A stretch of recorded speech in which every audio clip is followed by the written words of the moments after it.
Okay. Good afternoon to everyone who's just joined us. Good afternoon. We're just letting a few more people in.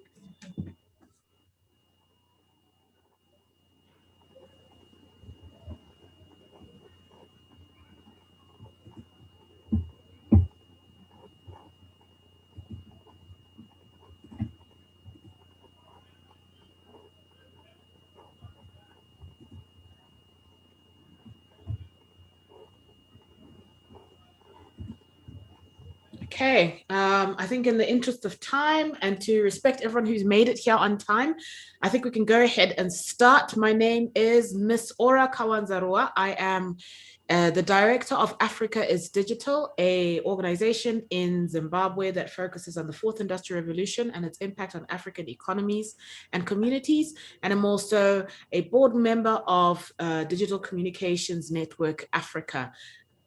Today I will be co-moderating with my co-moderator, and his name is Yegon. I think I said it correctly. Yegon, would you like to please introduce yourself and just give everyone a picture of who you are? Yes, my name is Emmanuel Yegon, as Aura has said, and I'm the co-founder and communications director at Mobile Journalism Africa, which is a digital news outlet based here in Kenya. Aura. Super. Okay, great. So today, welcome to the Citizen Journalism in Africa webinar. This webinar was brought to you and produced by Digital Communication Network Global. So that's DCN Global, as well as with World Learning and also with in partnership with Mobile Journalism Africa. And today we have some incredible speakers with us today. We have Dr. Njoki Chege, who's the director at the Innovation Center at the Graduate School of Media and Communications at Aga Khan University. We have Ruth Omar Esther, a freelance journalist from the Democratic Republic of Congo. Privilege Mushaniri, excuse me. He's a freelance journalist from Zimbabwe. Salu Kamuske, who's the founder of Salone Messenger in Sierra Leone, and Natasha Kimani, who is research and media program lead at Africa No Filter in Kenya. So a few housekeeping rules. We would kindly ask that you'd keep your mics muted whilst we are in the midst of, while we're in the middle of during the webinar and while speakers are talking, is just to avoid as much interference as possible. We would also kindly ask that our speakers have their videos on, but otherwise keep your mic muted whilst someone else is talking. So maybe I'm going to throw it back to you, Emmanuel. What are your thoughts on this current, on the topic that we're looking at today, which is around citizen journalism in Africa? Do you want to just sort of put us in the picture? What are we here to discuss today?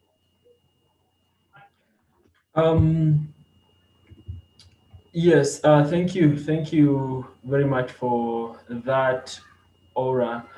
So today we looking at citizen journalism in Africa, and the what, the how, and the so what. So what is being done about what is all this, the whole concept about citizen journalism in the continent, and what sorry, let me just get something here for those who are joining, so that we start off this conversation.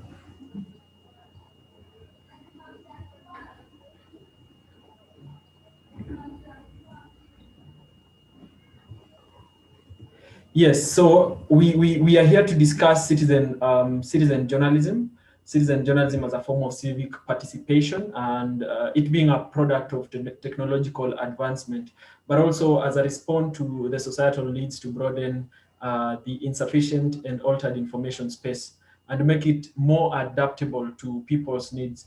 So with a lot of the shrinking in funding, which limits the ability to do investigative journalism and innovate quickly, then citizen journalism now provides, in this context, an opportunity to witness and report on issues affecting people's daily lives and go directly to people with the information and right now using the digital tools that are available. So today we are here to analyze the social context of the practice of citizen journalism in Africa and assess the technological basis of citizen journalism and its access limitations.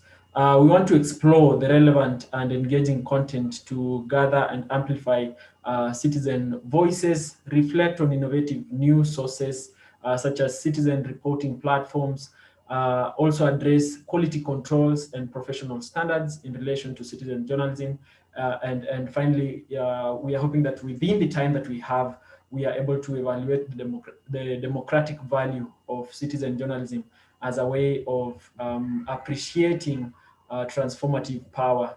And we have a really good panel with us, Natasha Kimani from Africa No Filter and Ruth Omar from DRC will be joining us a little bit later. But I think we will start off with Privilege, Salu, and Dr. Chege. Back to you, Aura. Okay, awesome. So maybe let's start with Njoki, if you don't mind. I hope I'm saying that correctly. Please correct me if I'm butchering it. Yes, you're saying it correctly. Yeah. Okay, awesome. Would you mind? Let's get straight into it. Can you share maybe a little bit, introduce yourself very briefly, and then could you go into maybe sharing around the challenges of press freedom in your country and whether that has had any effect on citizen journalists? And by effect, I mean, like, has it promoted it, or is it, what is the state of citizen journalism in your country? And what about press freedom? And then a little bit about yourself. Thank you very much, Aura, and your co-host Tiegon, and everyone else joining us from wherever across the world. It is a great pleasure and honor to be part of this webinar.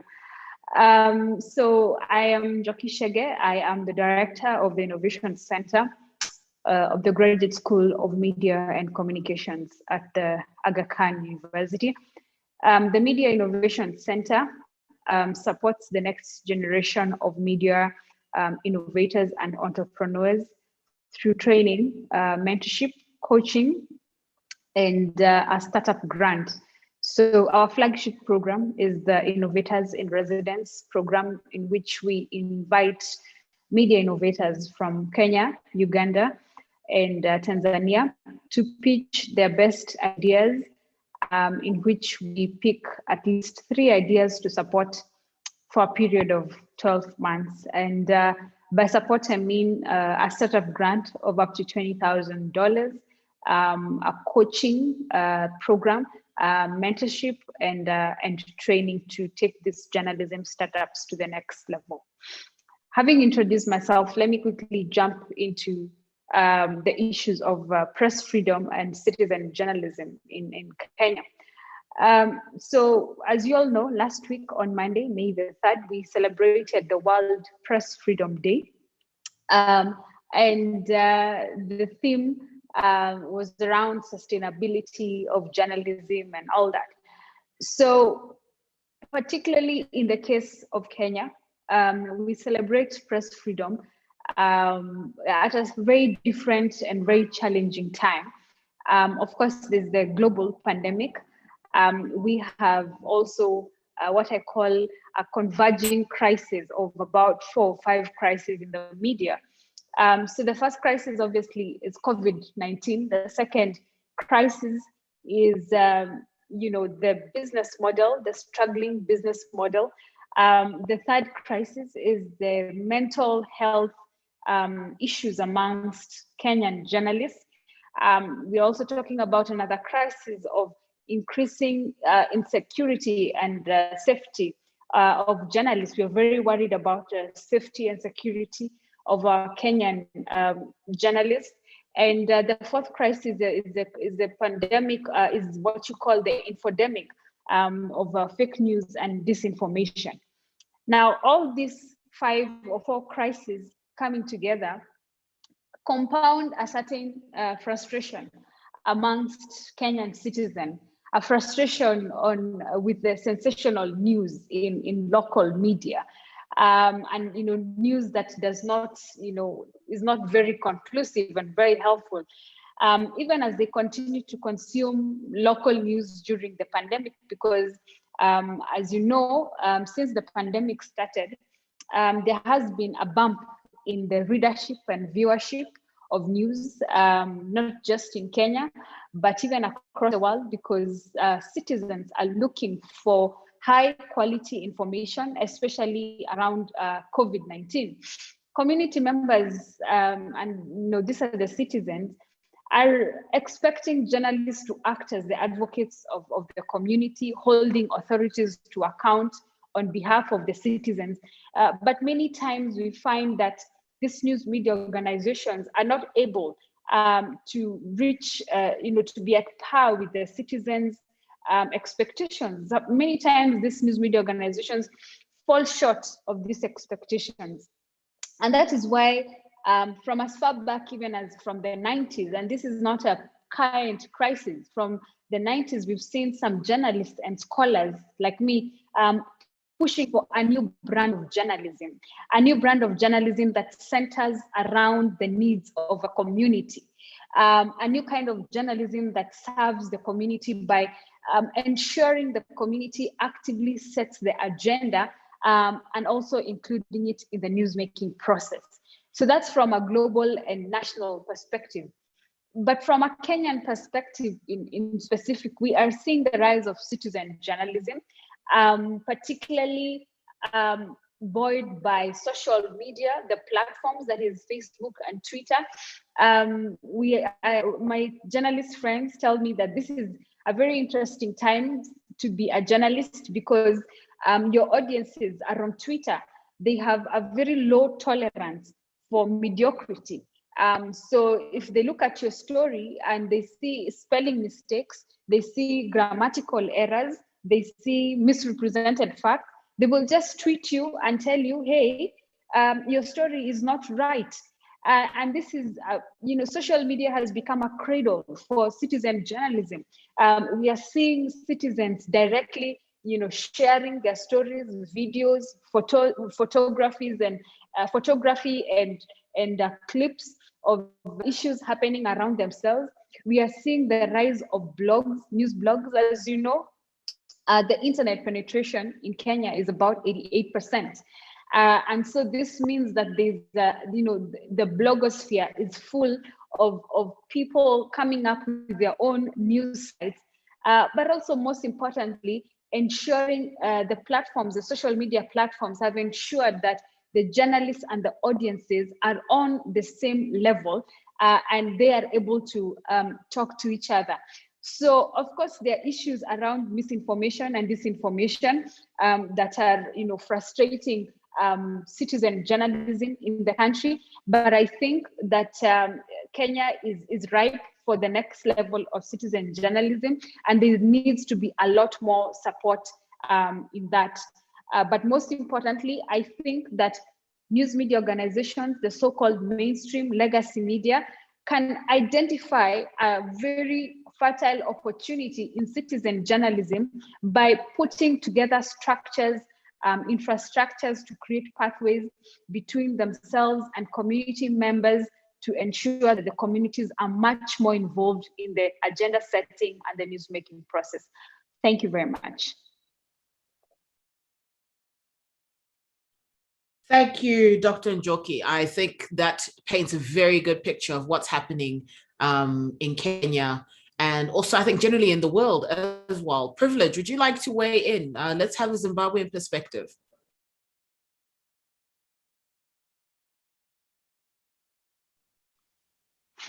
Okay, thank you. I'll just briefly introduce myself. My name is Privilege Mushaniri. Yeah, I work as a freelance journalist, but mostly for German media, Deutsche Welle, the German international broadcaster. I'm the Harare correspondent, but work on a freelance basis. But apart from that, I am heavily involved in mobile journalism training. I've been training mobile journalism since 2013. But for today, I'll just share from a media practitioner point of view, the issues that we are facing in Zimbabwe, and also issues that has to do with how mobile journalism is regarded, and also can play an important role in terms of the discourse in the nation. I would hasten to say that since the beginning of COVID-19, I think this has become sort of a cliche across the world, particularly in African countries, where you hear a lot of people are talking about governments and state actors using COVID-19 as an excuse to clamp down on critics and silence maybe what they would call opposing voices. But in terms of the practice of journalism itself in Zimbabwe, you notice that we over the last maybe 20 or so years, we have had two eras that I could say probably in the late President Robert Mugabe era. Yeah, it was quite challenging working as a journalist, particularly if you're working as for international media, and also being a freelancer as well, because what would happen is that you are regarded as in courts, an enemy of the state. You sell out the nation by, reporting for international media. And also the government's continued grip on, the media space in the country, but particularly if you look at the broadcast side. Yes, of course, some steps have been taken where we now have a number of radio stations, but you would also want to go beyond just the licensing. You want to find out the people who are owning those radio stations. If you trace it, they are all kind of linked to the state. And then if you go to the television side, we only have one national broadcaster, one television station for more than almost 15 million population. Of course, recently we had some television stations being licensed, but they are yet to take off, and it will take time for them to set up and take off. So you find that now, because of that, citizen journalism has come in to fill in the gap, particularly the production of video content. You have, yes, of course, small and little production houses, but we have had more. They are on the satire side, but the serious ones, in terms of when it comes to then citizen journalism, we have individuals who work in their own capacity to record and share information, and then you have initiatives, yes, that are there now working in different communities. I was involved in a project funded by the Dutch Media Fund, Free Press Unlimited, which was called Mobile Community Zimbabwe, which was formed specifically to fill in the gap, that lack of diversity when it comes to video content, when it comes to television. So we would select participants from different communities, whether they're journalists, whether they're students, or even those working in civic society, and then train them, give them tools on how to use their mobile phones in terms of recording, editing, and sharing the information I remember it also gave us an opportunity to then penetrate into tertiary institutions where we are now training students and giving them the opportunity to get digital skills, because you find curriculums in most of our universities locally, they are still lagging behind. They are yet to really incorporate digital training skills in the curriculum. So we came in and stepped into that. So what is interesting now then is because of mobile penetration in Zimbabwe, we are not at the level, maybe probably as compared to our colleagues in other countries like South Africa, Kenya, and like in terms of mobile penetration. But I think the numbers that we have in the nation are equally good. And you have a young generation that is also tech savvy, who can use their mobile phones to share information. So there is a lot of then, if you see conversations now that go on social media, particularly on Twitter, people share and even question some of the things that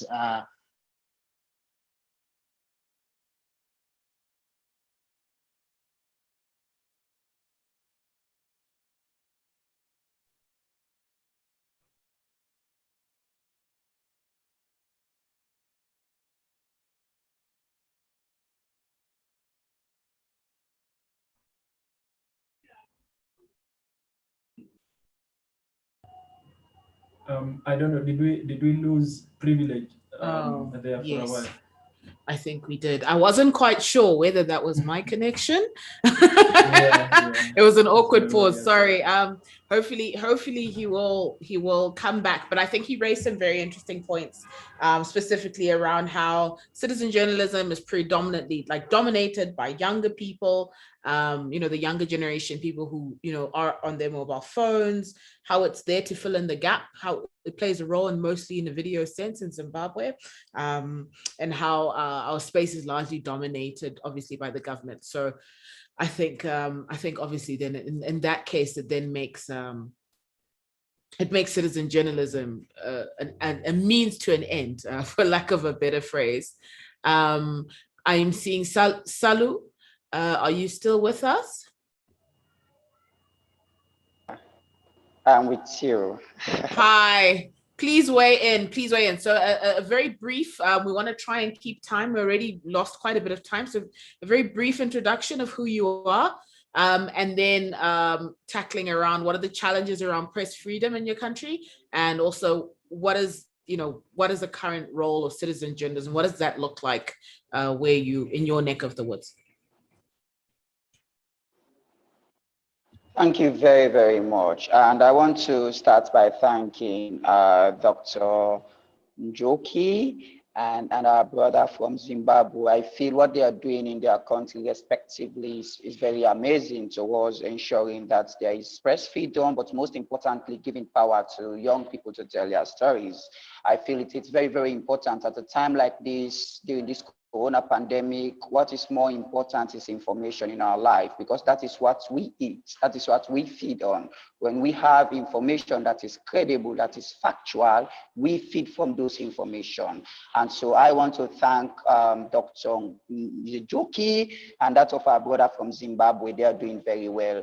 Just a brief introduction of myself. I am Salu Kamuske, and I am the founder of Salo Messenger. So Salo Messenger is a global multimedia platform that seeks to bring together activists, storytellers, journalists from across the world to tell inspiring stories of change maker. And that idea of Salo Messenger was born out of the experience I had during the war in my country. So in Sierra Leone, we had 10 years of a long decade civil war, which at a time when it was very difficult for people, young people like us, to really express our views, our rights were being trampled on, and there was no means of communication. That led to the war. So having recovered from the war, I wanted to create a bridge that if information was the problem during the war, people didn't have the opportunity to talk. which was the reason why when they had opportunity to take gun, they started killing our people. I said something needed to be done, because if people have access to talk, people have access to communicate, they will not use gun as alternative. People who use gun in countries because they don't have access to talk. The media is being muscled. And so I wanted to create an opportunity wherein I give people the voice, most especially those who do not have access to the media, those living in the provinces. As I speak to you, I live in Freetown, but I am currently in Makeni. I went to a village called Kamakuye to really tell stories of those people there, because I feel the regular media that we have, the mainstream media, hardly go to those places because it is hard to reach. So my focus, our focus at Salo Messenger is to ensure that we reach out to these hard to reach areas, give them the power, give people the power to tell their stories, because we feel it is important for them to speak up. Because if you read our story, where the war started is from the provinces. It's from those people who did not have the information, access to information. So when people came to them and then fed them with information, they said, okay, let's use gun.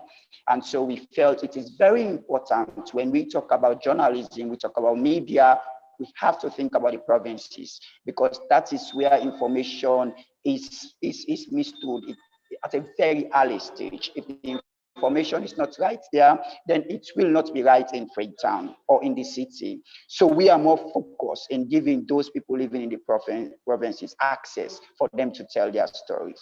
So basically, when I founded the Salo Messenger platform, I knew that I was not the only one who had silence growing up. I knew people in Zimbabwe, people in Kenya, people in Tanzania, they also have provinces, villages that they have young people there.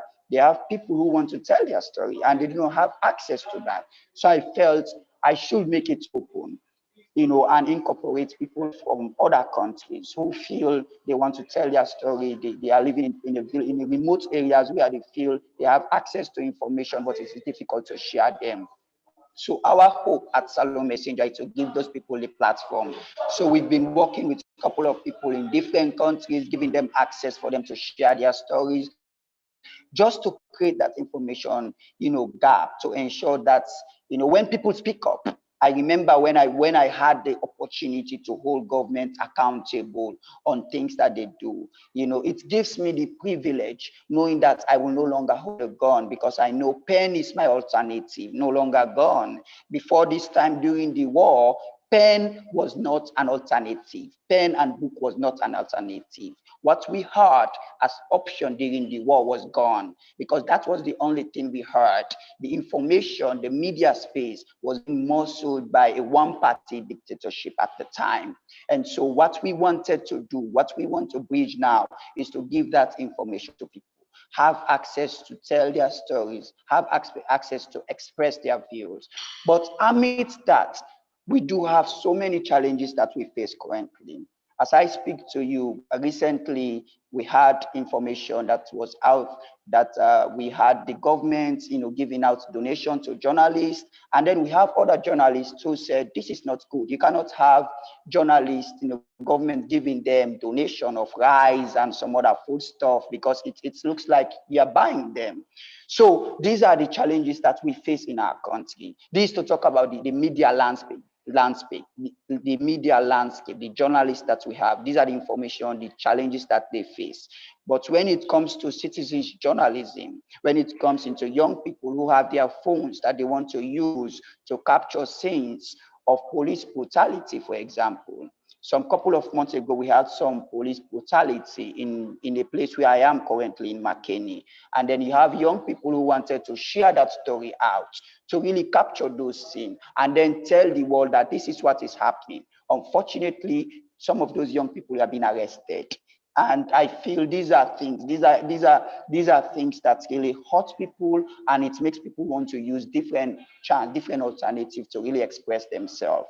So when it comes to citizen journalism in my country, Sierra Leone, is a very bit of a challenge, because of the government do not want to give journalists and citizens the power to really express themselves. So when you go on the media, when you go to social media, you go to Facebook, you see lots of young people who really want to tell their stories. They want to break the silence, but unfortunately, they are being suppressed, by either the government or by certain, people who feel they should not tell these things. They should not tell these stories because it has negative impact on them, unknowing to them that it also has positive impact on them. Because when I tell story of the challenges that I face, it gives me the privilege and honor that somebody has listened to me. If not in Sierra Leone, but somebody from Zimbabwe, from Kenya, have at least listened to the cry that I face, which I feel connected me to people like Emmanuel Yegon, who is doing an amazing job in Kenya with the Mobile Journalism Africa. It was because of the job that he has seen me do, the storytelling that I tell using my smartphone. And then he felt that, young man, you're doing an amazing work. There is need for us to collaborate and work together. And most importantly, I am currently vying for the position of the Commonwealth Youth Council Vice Chairperson, Inclusion and Engagement at the Commonwealth. The reason for this is to see how best I will include the media that I work for, but also the connection that I have built with people like you to see how we will promote the need for citizen journalism, because you cannot practice journalism in Africa or anywhere in the world if you do not have freedom. Freedom, I feel, is the most important thing, which I feel is affecting us in Sierra Leone, and I know is affecting other young people in other countries. So in a brief intro about me and that of the challenges that we face, I will say that the challenges are numerous. And it continues day by day, like every other day, when people want to talk either about lack of electricity or about police brutality. They are either being arrested. Recently, there is a doctor that we had who really had his phone that he wanted to use it at Connect Hospital, and so she took her phone. She wanted to record a scene government minister came in, and then she wanted to ensure to let the minister know that what you are doing, I will just record it so people know that this is the situation. She was being interrogated, nearly like being arrested. That's why should you use your phone? Why should you record? And these are the challenges that when we continue to face these challenges, we find options that if phone doesn't work, what can we do? What's next? So we are really faced with numerous challenges practicing our journalism in Sierra Leone. So in brief, this is what I would say for now.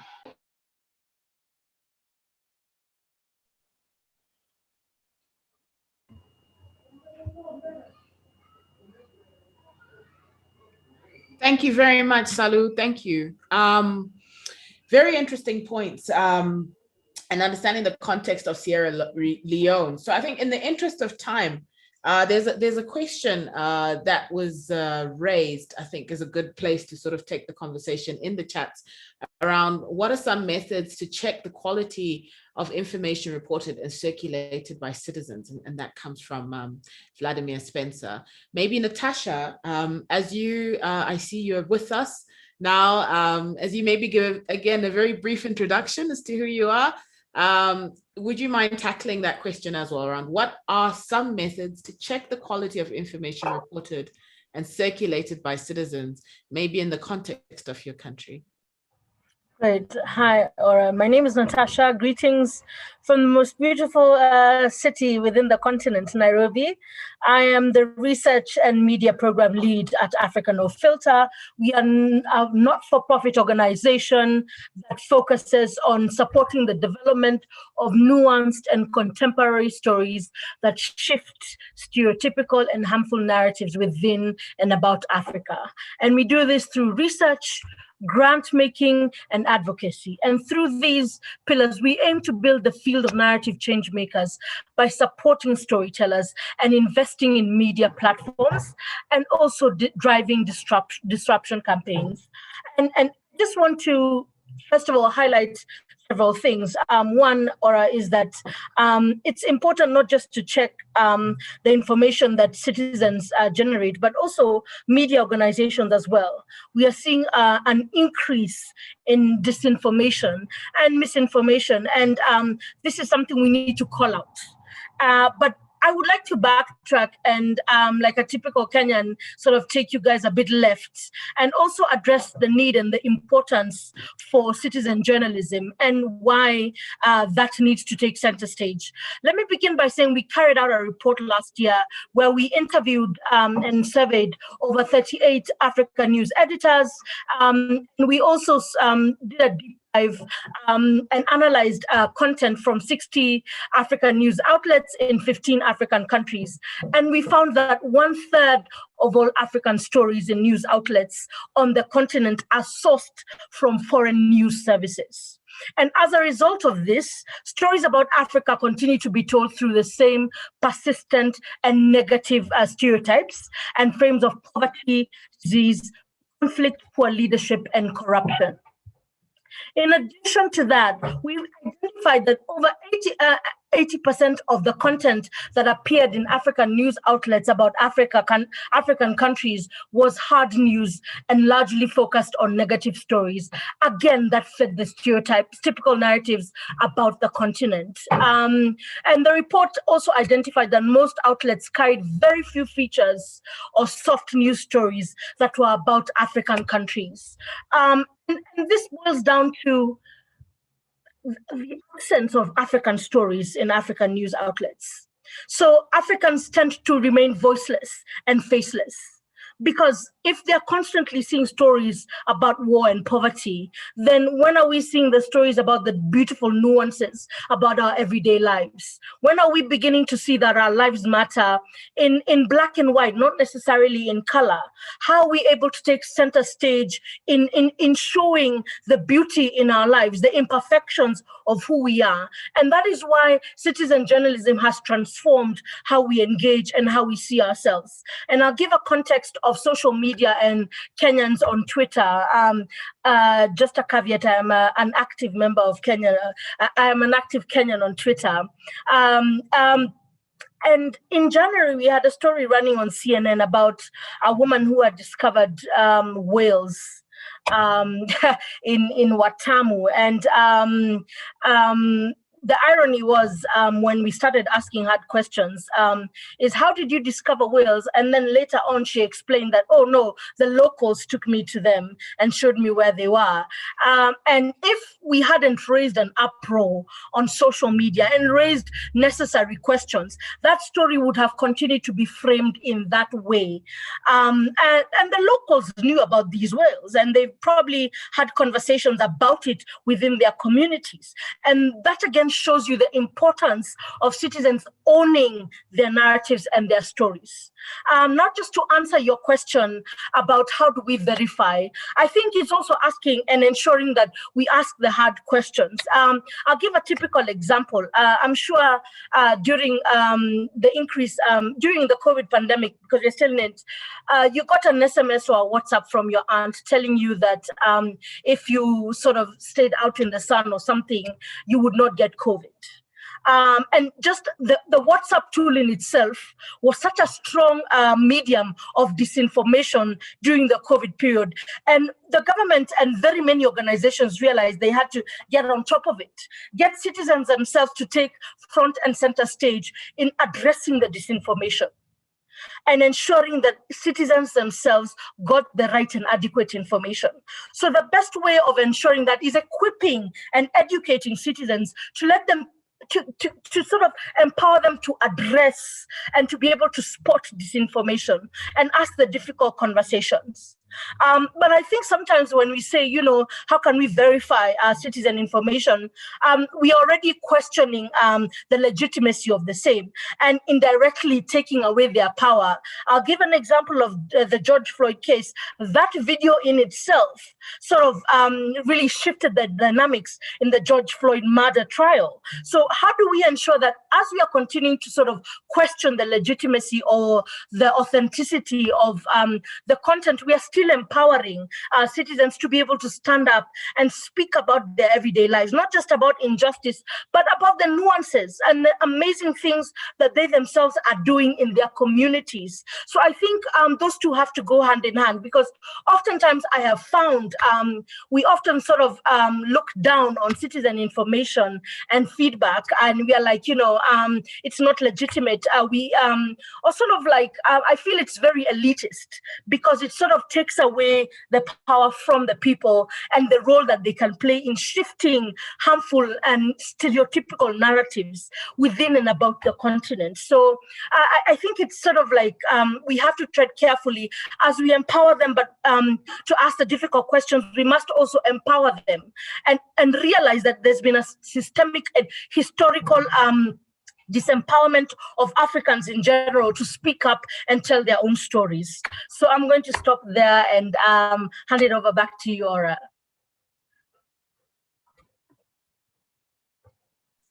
Natasha, I thoroughly enjoyed listening to you. And I think, thank you for sharing those statistics. I think they're very interesting. For those who missed them, I'm just going to share like just the two that I managed to catch, which is around a third of African news stories on most outlets are sourced through international media spaces. Like that's insane. And 80% of content on African news outlets is hard news and is mostly negative. And how we need more sort of softer news, and we need to tell the full story and not just rapid fire. I feel like you also I'm gonna hand back to Emmanuel, but I just want to touch on a quick conversation that's happening here that I feel like you spoke to as Naima Mungai was asking this question around, are there programs in place to at least train citizen journalists on ethics, source protection and victim protection and basic fact checking? Citizen journalism is important. How do we make sure that it isn't dismissed or used to spread information? And I feel like the conversation is taking a very interesting turn in the chats. There's also another question around from Sheila, who is here to learn and how she as a young person can become more involved in terms of citizen journalism, has asked how do we ensure that the community understands how to engage with a citizen journalist and in telling authentic and real stories and news. So Emmanuel, I'd be really keen to hear your perspective so far, and how we can navigate this conversation forward, because I think we're gaining really good traction.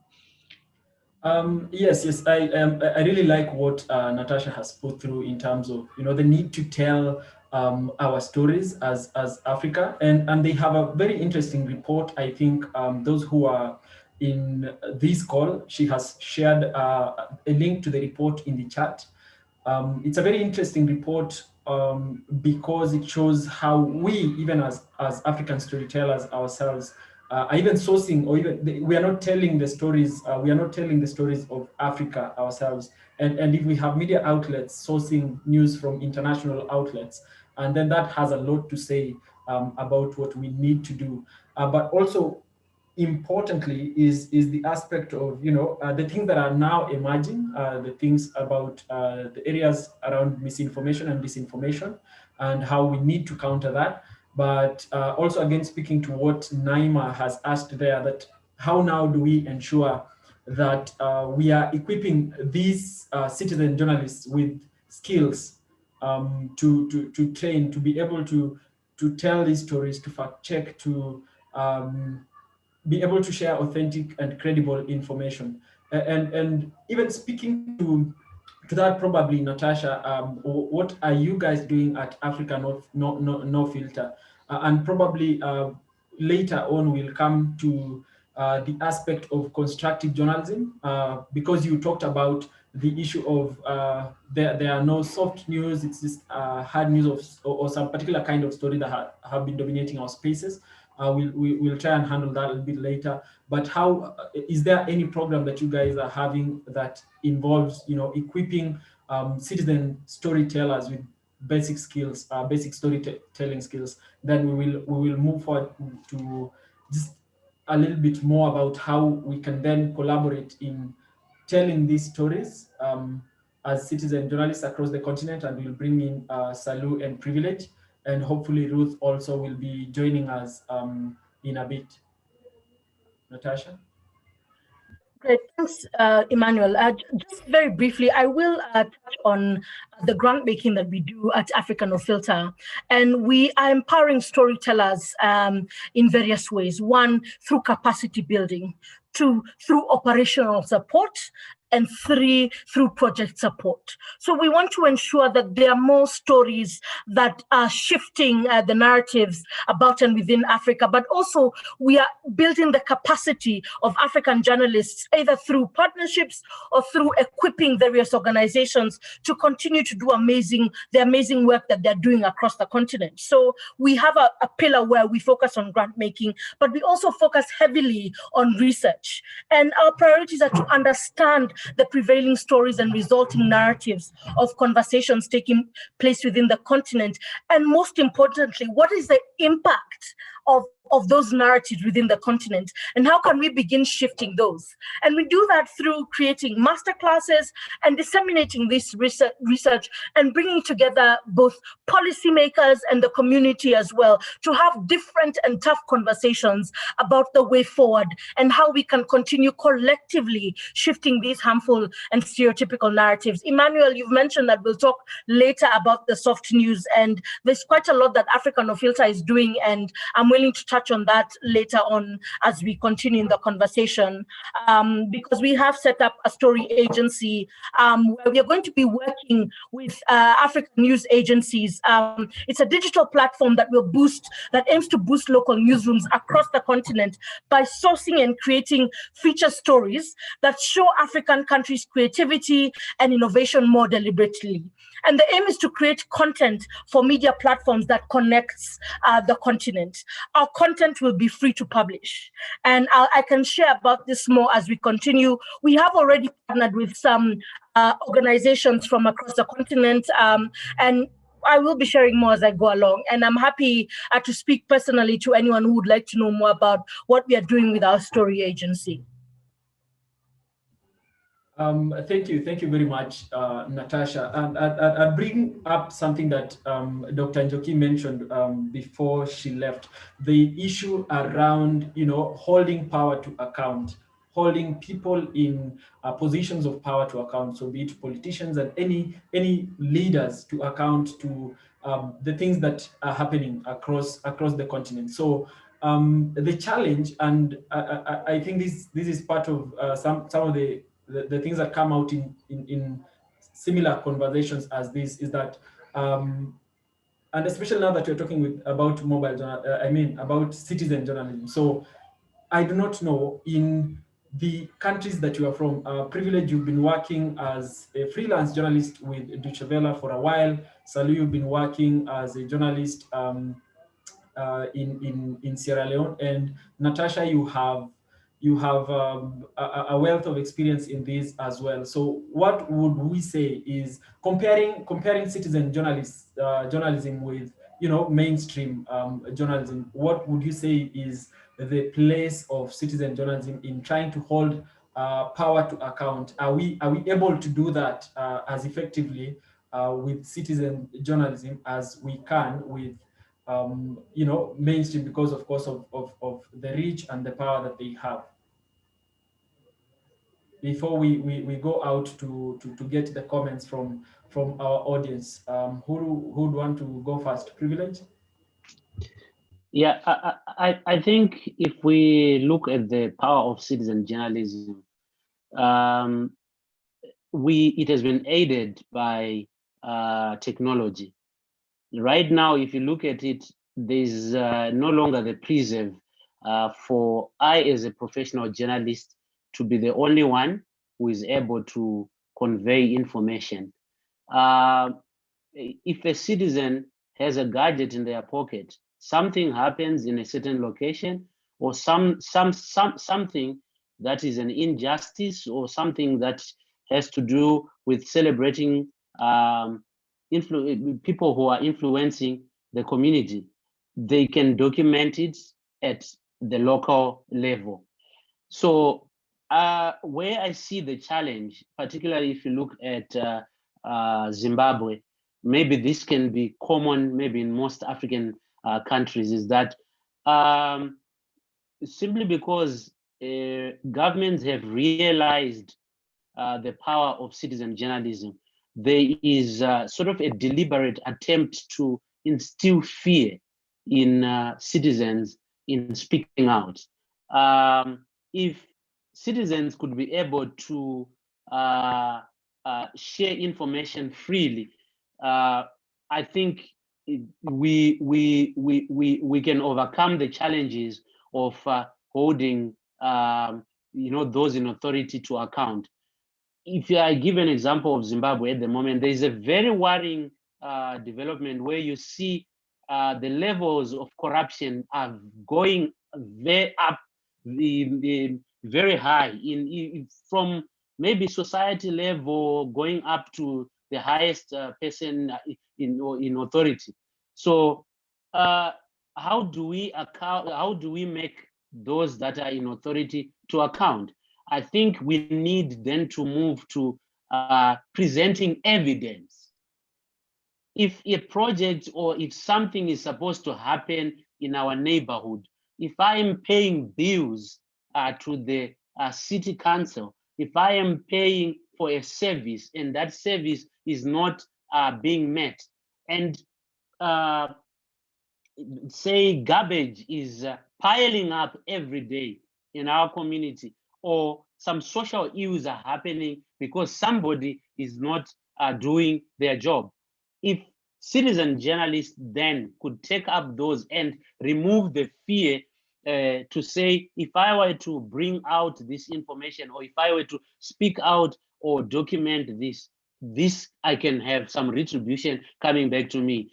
I've had, even, working as a professional journalist, I remember yesterday I did, there's a story that we're doing, which is supposed to run today. Today is International Nurses Day.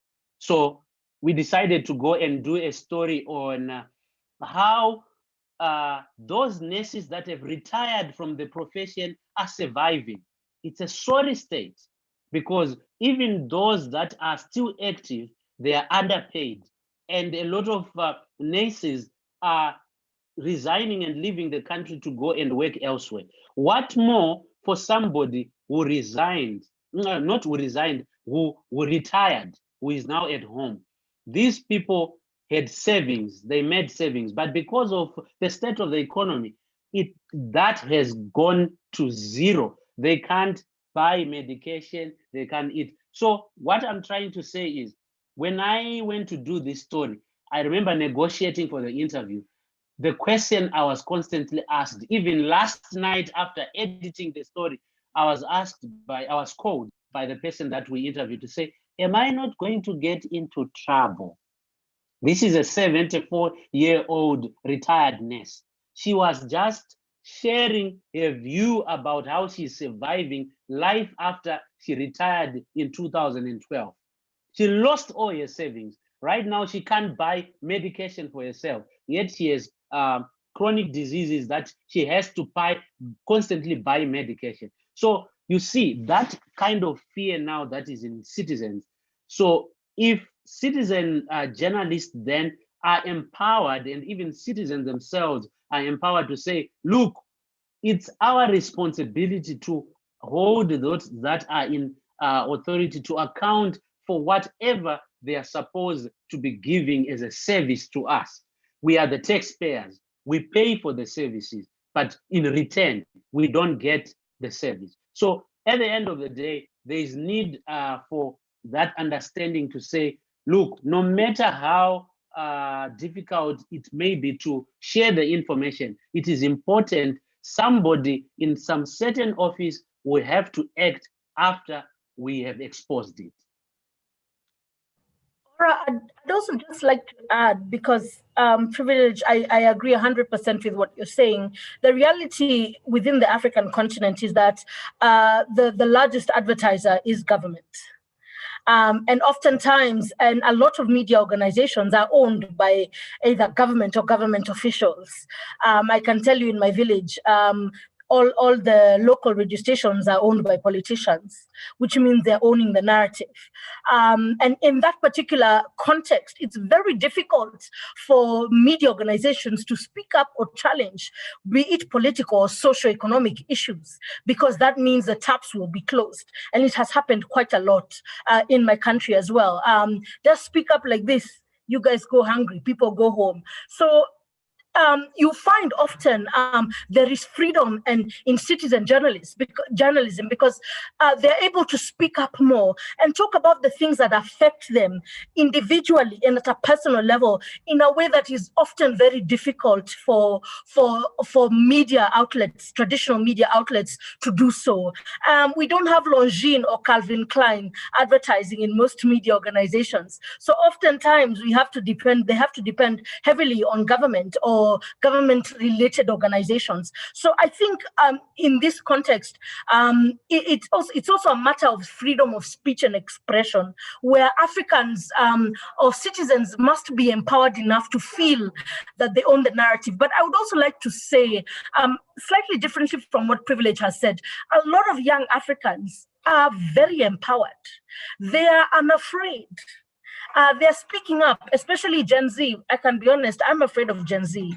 They're not afraid of taking up space. They're not afraid of owning their narrative. And those are the people we should watch out for, because they're going to tell their stories in a way that no one has told African stories before. And I couldn't be any more prouder.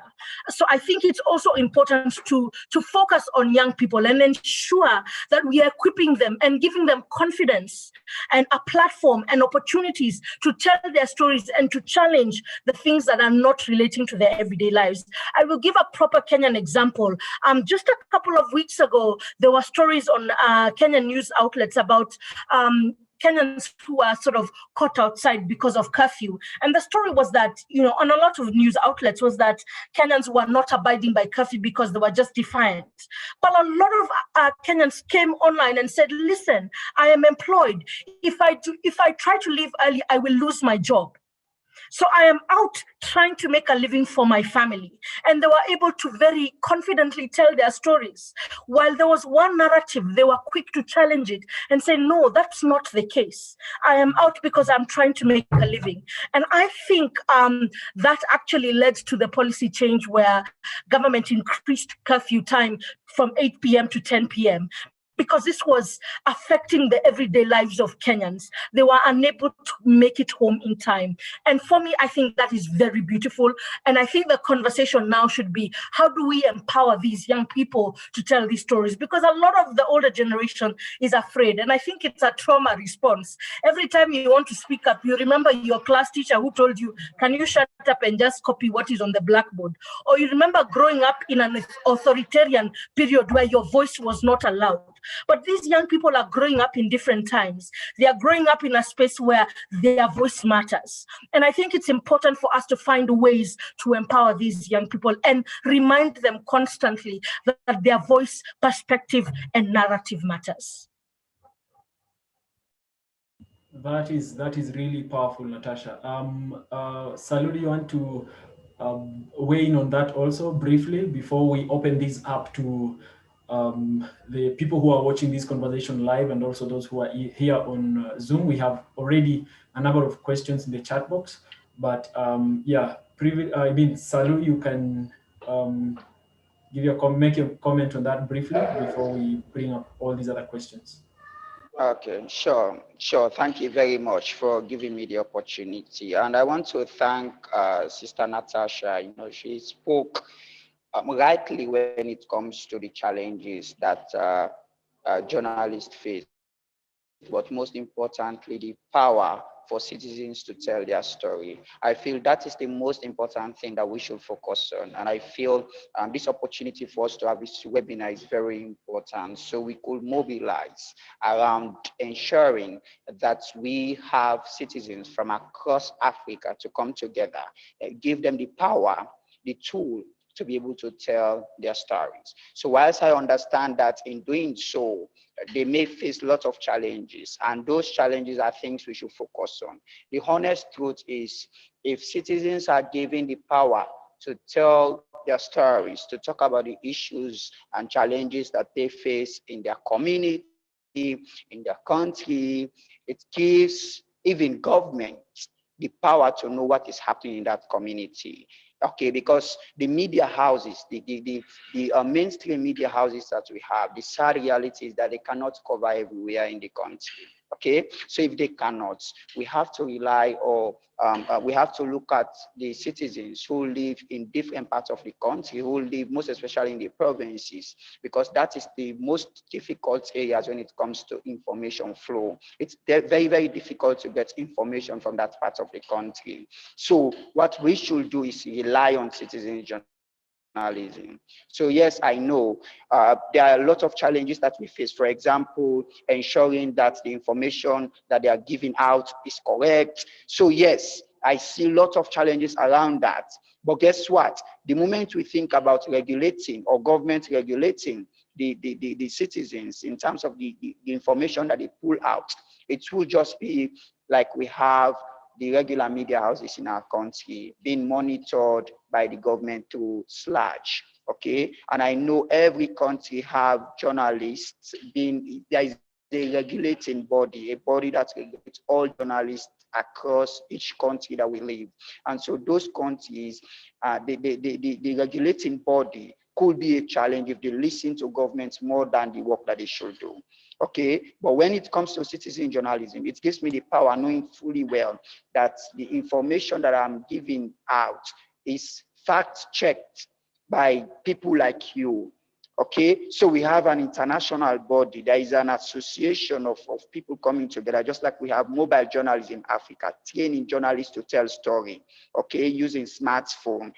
So what we should do now is think about citizen journalism Africa, bringing together citizens to tell their story through fact checking. So there is a regulating body from that level. I will be afraid if the regulating body comes from within the government, because it becomes a challenge for people to have access to be able to tell or to be able to say things that really affect or hurt them. But if it's not being regulated by a system created by government, I feel it gives citizens the power to be able to tell or talk about issues that they face in our country or across the world where they live. So yes, indeed, I agree with the previous speaker, Privilege. He also spoke well when it comes to the challenges that we face, but also looking at the need for citizen journalism. All we need now are the tools. All we need now is to create a platform, to create a system, to create a body that teaches citizens on how to put the right content out.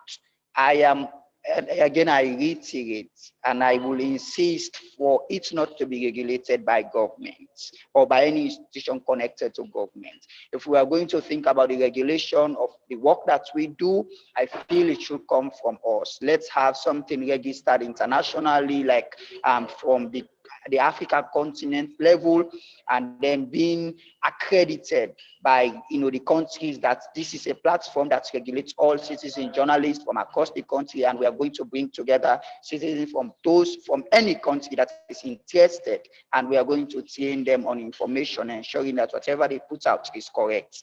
I feel if it comes from that autonomous power, it's good, but if it comes from within the government, along the way, it will be regulated in such a way that citizens will be afraid to talk about the challenges that they face. So yes, that is where I will come in when it comes to the challenges that we face and how to combat them.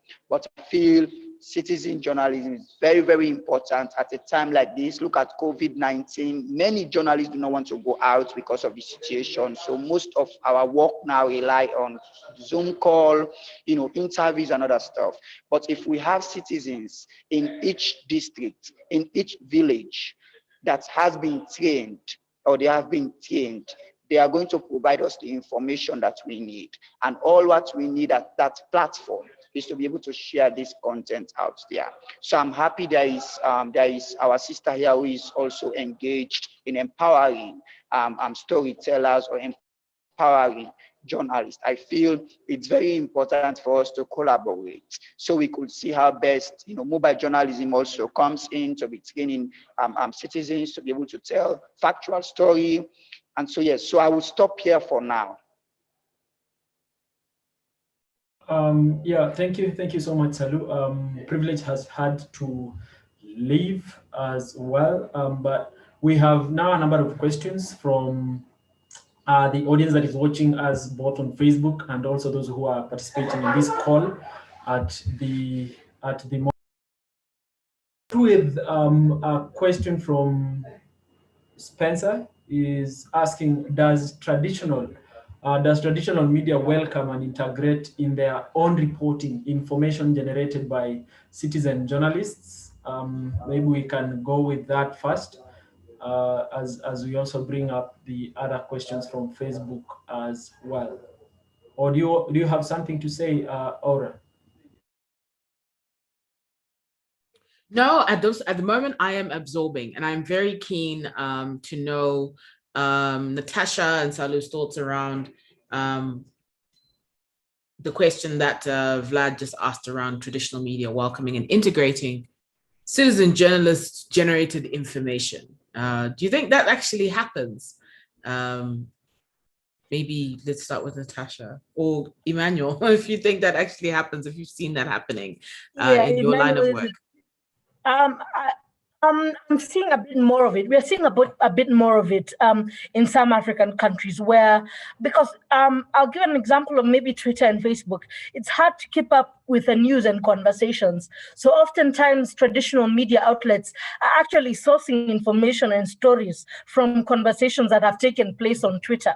So oftentimes you'll hear people say, oh, but that conversation, it's in the news today, but it was on Twitter 2 or 3 days ago. Because of the turnaround period for news outlets, oftentimes they have to keep up with conversations. So actually, I would say they have no choice but to integrate citizen journalism. Otherwise, they will sort of have shut out a lot of people who are yearning for conversations and different things that are taking place and that actually reflect their everyday lives. So, yeah. Emmanuel, I'm quite keen to hear your thoughts and experience on the same. Yes, actually, I'll just use an example of what happened during in 2020 when COVID-19 got here. Yeah, so there are a number of stories that we did as Mobile Journalism Africa, and from there is where now mainstream media institutions like picked up those stories and picked up those stories and ran with them. So like there's a story we did, I'm sure Natasha, you know this, a story of a young boy who, built a hand washing facility from Bungoma. So we did that story sometime around either March or April last year. And from the conversation that was going on online, that is when now, journalists who work with mainstream media houses, including international bodies like even the BBC, asked for their contacts and went around and were able to do that story. And we've seen several of those. So while the absorption is slow, they can't avoid it. Yeah. So if it's something that has already gone viral, they'll run with it. Yeah. But now that calls for more an empowerment of these citizen journalists across the continent, across the platform, so that they are able to share these stories and these stories are able to now make like impact or call people to action or hold people to account, so that we are not only relying on them, on the mainstream or the traditional media to do this. I do not know what the experience is with you in Sierra Leone, Salu, before we move to the next question.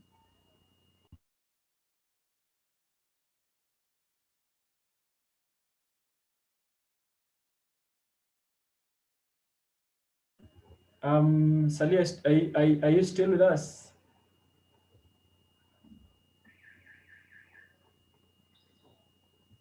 I think he may be having connectivity challenges. Yeah. Yes, he probably is having those challenges. Let's have another question in the meantime.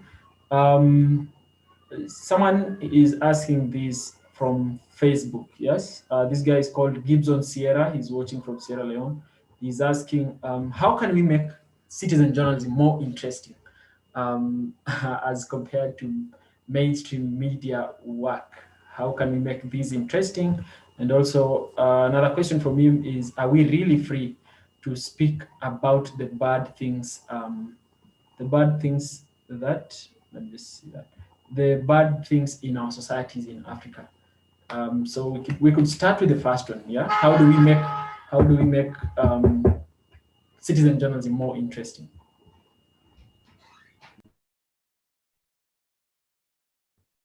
Natasha, please feel free to jump in on that one. Sorry, Emmanuel, what was the question again? Somebody's asking, how do we make citizen journalism more interesting compared to mainstream media work? Well, I think the key is often listen to the conversations taking place and ensure those are the stories you want to tell, and not take the typical NGO approach where you decide what is interesting and then seek out those stories. I think being open and researching on what what stories are taking place within the continent and amongst various groups of people would be a way of ensuring that it is more interesting and engaging, because you are focused on what matters to citizens and not what matters solely to the media organizations. And I think maybe that we should flip that question and say, what are the important conversations that Africans are focused on? And then we should focus on those stories and ensure that we are telling more of the same. And as mentioned, more softer stories that reflect the everyday lives of Africans and their experiences, the nuanced contemporary stories that shape our everyday lives.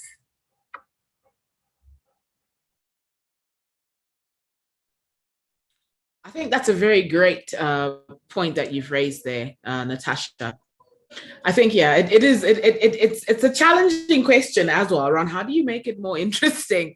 You know, I think also speaking in the right language, you know, understanding that the majority of citizen journalists are young people, knowing how to engage with them, knowing what platforms they're on, and also integrating platforms, because it's not just Facebook and Twitter. Sometimes you need to show them how you can do it with TikTok, you know, how you can do it with Snapchat. Like TikTok is now probably, it's coming very close to taking over Twitter, even in terms of actual news sources. So I feel like it's very important to also understand the mind of the citizen and where the citizen is playing. Just to add on to something slightly unrelated, well, I guess it's still related to what we're talking about, but I feel like as we talk a lot about equipping and empowering the citizen and getting them to understand, and this question was brought on mostly by what Vlad said about how do we, does the traditional media integrate what citizen journalists maybe would have, you know, put out there or reported. I think it's also very important to include issues around intellectual property and copyright as we're educating people, because you'll have someone take a fantastic photo, whole bunch of photos of maybe what's going on, photojournalism, for example, and a newspaper just picks it up and publishes the photo. No credit, no nothing. So I feel like it's very important that as we are educating, that we need to also look at it outside of also not just the rules of engagement when it comes to media, but also protecting themselves and protecting their content and protecting their stories. I'm going to go into, there's some points raised here by Vlad. This is what blockchain is for. So for example, in a variety of fields, the ability to self-regulate outside of the system. Very interesting. Okay, so adding blockchain into the mix. And do you have examples where citizen journalism led to social change and had a visible impact on important social issues? Maybe Emmanuel, do you have an example around, you know, so a citizen journalist story that changed everything, maybe in the context of your country? And then Natasha, I'd like you to also answer the same. So I'll start with you, Emmanuel. Wow, that's difficult to measure, but I'd also still point out to the issue around COVID-19 again. Yeah. So last year when COVID-19 started here, we did a number of stories. We did a number of stories around people doing acts of kindness around, you know, to cushion their communities from the effects of the pandemic. So we had a lot of we had people doing, food donations. We had stories of people creating, building innovations. So like the young boy who did a hand washing facility. So while that was shared, after that was shared, we saw a lot of people now trying to copy that, but now doing it on large scale. The main aim was to ensure that people develop a culture of hand washing now that COVID-19 was in the country. There was also a story we did on masks. So when the whole issue of the requirement for wearing masks started in the country, so we went to one of the informal settlements here in Nairobi, where people were using, so ladies were using their bras. They were taking old bras and sewing them into masks. It had a lot of conversation and a lot of engagement around it, but the whole point was to try and call on the government to make these masks accessible, available, and also cheap. Yeah, and over time, that whole mask, bra for mask story was phased out, and we saw people accessing masks more easily because there are now local industries like Rivertex and others who are coming out with manufacturing masks locally. So I'd say that in our own context here, from the stories that we have done here in the country, some of them have, even though not so directly, some of them have led to actual change of behavior and some sort of impact. Maybe Natasha can share from her experience with the work they do across the continent. Yeah, I'll give two contexts, Emmanuel. And the first is NSAS and how young Nigerians ensured that they owned their story and narrative.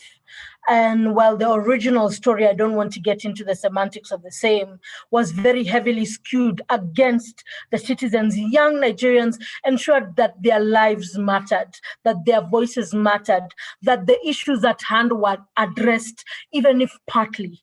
And the world began taking notice of what was taking place and going on in Nigeria. And that is just an example of when citizens are empowered, and especially young citizens to share their stories and tell their stories in a unique way.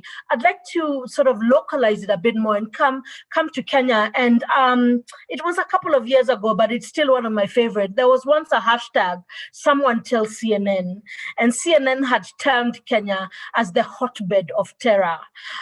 It was a horrible headline. And we refused for that to be the narrative about Kenya. And Kenyans were very intentional, not just about a hashtag, but writing letters and challenging the conversations and the way we were being reported, not just on CNN, but other news outlets. It even got BBC to sort of write a tongue-in-cheek response about the amazing things and that were taking place within the Kenyan context. I know they were just hitting back at CNN, but hey, we sort of got what we wanted in one way or another. So I think it's important to, and I gave the example of the whale story that was early this year, but generally I have seen the impact of citizens having difficult conversations on various platforms that has led to policy change, even within the Kenyan context, where you find when citizens are angry, just 2 or 3 weeks ago, I think it was 3 weeks ago, Emmanuel, when they wanted to increase fuel prices yet again in a pandemic, Kenyans are like, hold on a minute. This cannot be the way you govern. Our lives matter. We are barely able to put food on the table. And though it was a knee-jerk response by government to halt the increase of fuel prices, that was still a reaction nevertheless.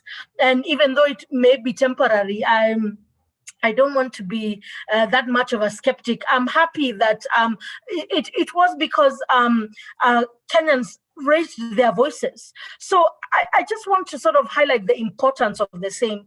And there's something you touched upon earlier that I wanted to speak about. The best way to make stories not just entertaining but relevant is to also ensure you capture the stories in the languages that affect Africans. For example, a lot of young Kenyans speak in Sheng.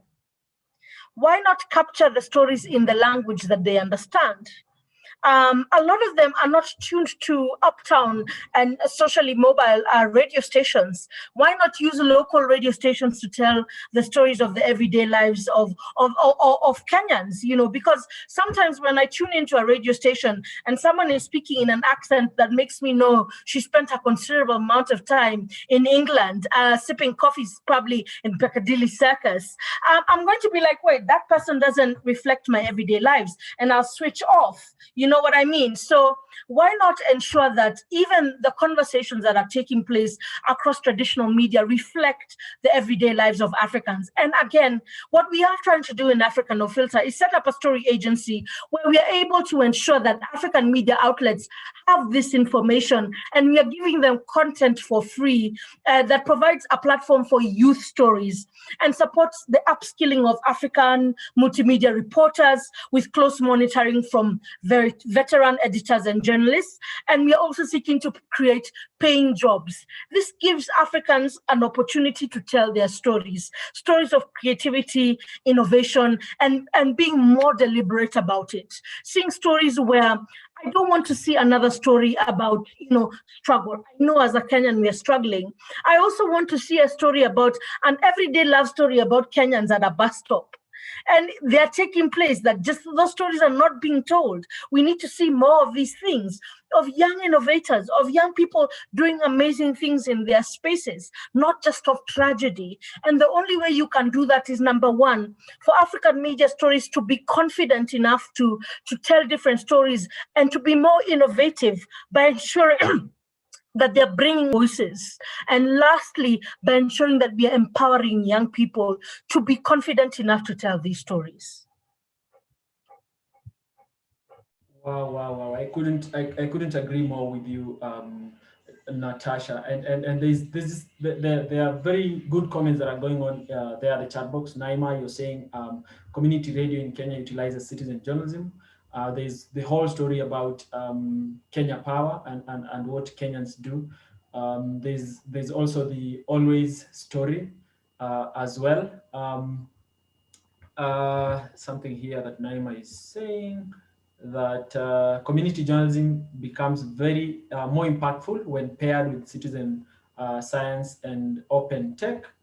And there's a link there from Vlad as well to join, for people to join the digital communication network. But most importantly, as we talk about this whole issue around citizen journalism and the need to empower more young people to be able to tell these stories, Natasha, like you said, I think one of the important things that we can do as the different organizations even that are represented here. We have Mobile Journalism Africa, Digital Communication Network, we have Africa No Filter, Africa is Digital. I think for us to be able to achieve this more, like have more stories that are being told about Africa by Africans themselves, and these are stories of change, stories of impact, stories of innovation, and the real life, day-to-day stories here, I think is the aspect of collaboration and partnerships, so that we are able to achieve more, like do more together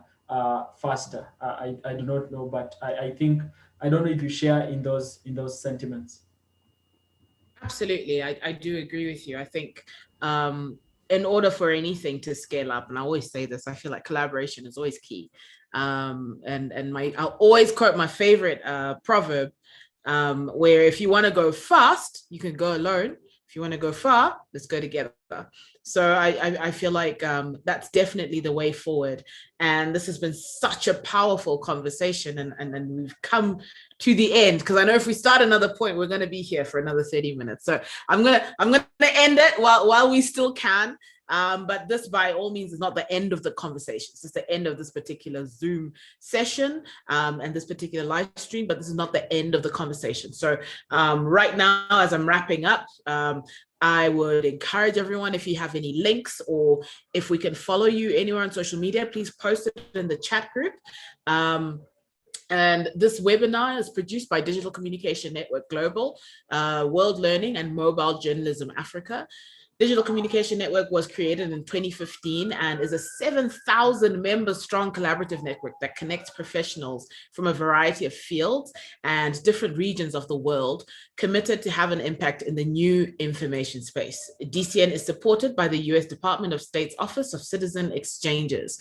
And you can also follow DCN on Facebook under DCN Global Network, on Twitter as DigiComNet org, as DigiComNet, org, and on LinkedIn you can find us as Digital Communication Network, and as well as on YouTube.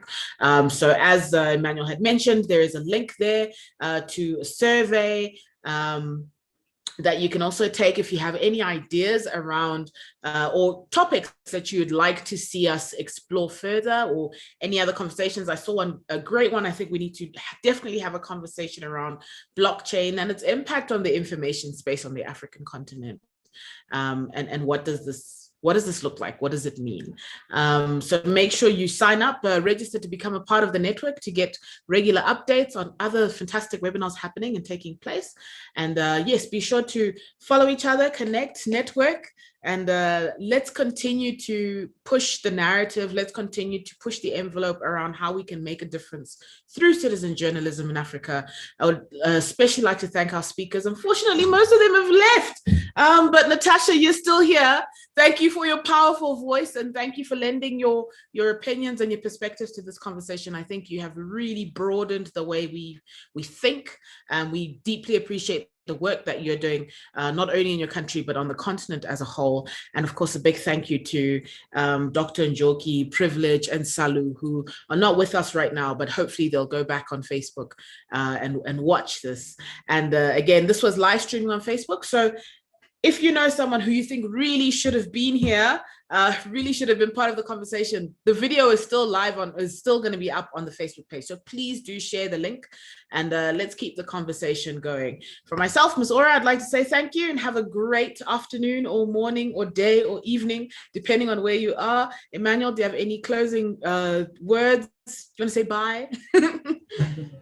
Yeah. Thank you so much. Thank you so much, guys, for joining us and for watching this conversation. Thank you so much for the questions that you asked, and we hope that most of them have been answered. Thank you, Natasha. You are still here with us, and I hope also the other panelists are going to get this. So we are really grateful, and we are looking forward to opening more of these conversations so that we can work together towards realizing the common goal that we have in changing the way our continent's narrative is told. So asanteni sana. Thank you very much. Thank you, everyone.